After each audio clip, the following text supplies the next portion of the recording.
মধ্যপ্রাচ্যে যুদ্ধের উত্তপ্ত পরিস্থিতির মধ্যে এবার ইসরায়েলের বিরুদ্ধে একজোট হল ৮টি শক্তিশালী মুসলিম দেশ। পবিত্র রমজান মাসে টানা ১২ দিন আল-আকসা মসজিদ বন্ধ রাখার ঘটনাকে কেন্দ্র করে ইসরায়েলের বিরুদ্ধে তীব্র নিন্দা ও প্রতিবাদ জানিয়েছে কাতার, জর্ডান, ইন্দোনেশিয়া, তুরস্ক, পাকিস্তান, সৌদি আরব, মিশর এবং সংযুক্ত আরব আমিরাত।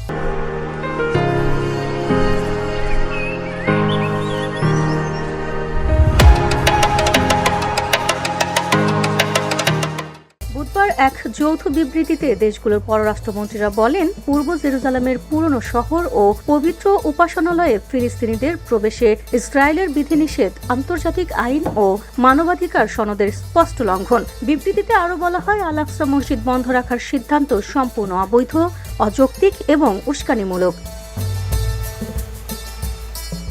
৮ দেশের পররাষ্ট্রমন্ত্রীরা জোর দিয়ে বলেন, দখলকৃত জেরুজালেম বা সেখানে থাকা কোনো ইসলামী ও খ্রিস্টান পবিত্র স্থানের ওপর ইসরায়েলের কোনো সার্বভৌমত্ব অধিকার নেই। তারা স্পষ্টভাবে উল্লেখ করেন, পুরো আল-আকসা মসজিদ প্রাঙ্গণ শুধুমাত্র মুসলমানদের ইবাদতের জন্য নির্ধারিত।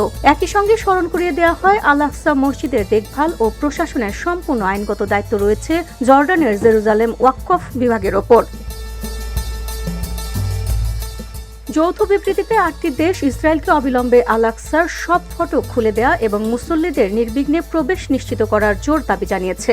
মধ্যপ্রাচ্যের এই উত্তপ্ত পরিস্থিতিতে মুসলিম বিশ্বের এমন একজোট অবস্থান নতুন কূটনৈতিক চাপ তৈরি করবে কি, সেটাই এখন দেখার বিষয়। VOD Bangla news desk.